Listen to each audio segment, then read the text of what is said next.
હવે વાત કરીએ લોકસભા ચૂંટણી માટે તો ગુજરાતમાં જે ભાજપના 4 ઉમેદવારો છે તેના નામની જાહેરાત બાકી છે। અત્યાર સુધીમાં 22 ઉમેદવારોના નામની જાહેરાત થઈ ચૂકી છે। જો કે જે 4 બેઠકો છે તેના પર કોકડું ગૂંચવાયેલું છે અને હવે સમાચાર એ મળી રહ્યા છે કે આજ સાંજ સુધીમાં બાકીના ઉમેદવારોની જાહેરાત થઈ ચૂકી છે। કારણ કે જે થઈ શકે છે સીઈસીની જે બેઠક મળી હતી તેમાં આ જે 4 બેઠકો છે તેના નામ પર ચર્ચા કરવામાં આવી હતી અને હવે આજ સાંજ સુધીમાં આ જે 4 ઉમેદવારો બાકી છે જાહેર કરવાના તેની જાહેરાત થઈ શકે છે। જૂનાગઢ, મહેસાણા સહિતની જે બેઠકો છે, અમરેલી, સુરેન્દ્રનગર, આ 4 બેઠકોમાં 2 મહિલા ઉમેદવારની પસંદગી થઈ શકે છે। 4 બેઠકો છે અને 4 બેઠક પૈકી 2 મહિલા ઉમેદવારની પસંદગી થઈ શકે છે તેવી જાણકારી આપવામાં આવી રહી છે। હાલ સૂત્રો તરફથી જાણકારી મળી રહી છે કે ભાજપ જે આજે 4 ઉમેદવારો જાહેર કરશે તેમાંથી 2 મહિલા ઉમેદવાર હોઈ શકે છે। હવે કઈ બેઠક પર 2 મહિલા ઉમેદવાર હશે અને શું આજે આ 4 બેઠકોના નામ જાહેર થશે કે કેમ તે પણ જોવાનું રહેશે।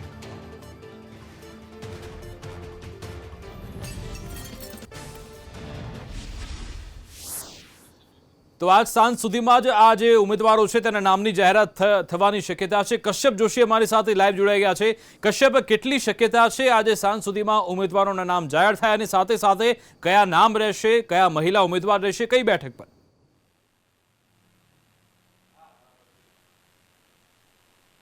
ચૂંટણી જાહેર થઈ ગઈ છે। ભાજપે 22 ઉમેદવારો છે તેની યાદી જાહેર કરી દીધી છે ગુજરાતના અને 4 ઉમેદવારો છે તેના નામ જાહેર કરવાના બાકી છે અને એ 4 બેઠક મામલે કોકડું ગૂંચવાયેલું હતું, પરંતુ આ મામલે હવે 4 નામો જે છે તે આજ સાંજ સુધીમાં જાહેર થાય તેવી શક્યતાઓ છે તે જોવામાં આવી રહી છે અને 4 પૈકી 2 બેઠક ઉપર મહિલા ઉમેદવારના નામની જાહેરાત થાય તેવી એક શક્યતા છે તે જોવામાં આવી રહી છે।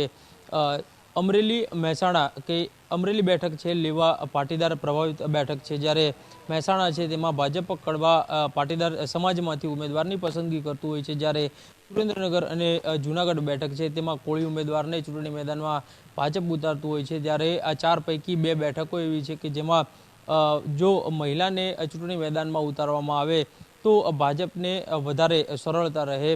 અમરેલી અને મહેસાણા બેઠક છે તેમાં મહિલા ઉમેદવારની જાહેરાત થાય તેવી શક્યતા જે છે તે પ્રબળ છે।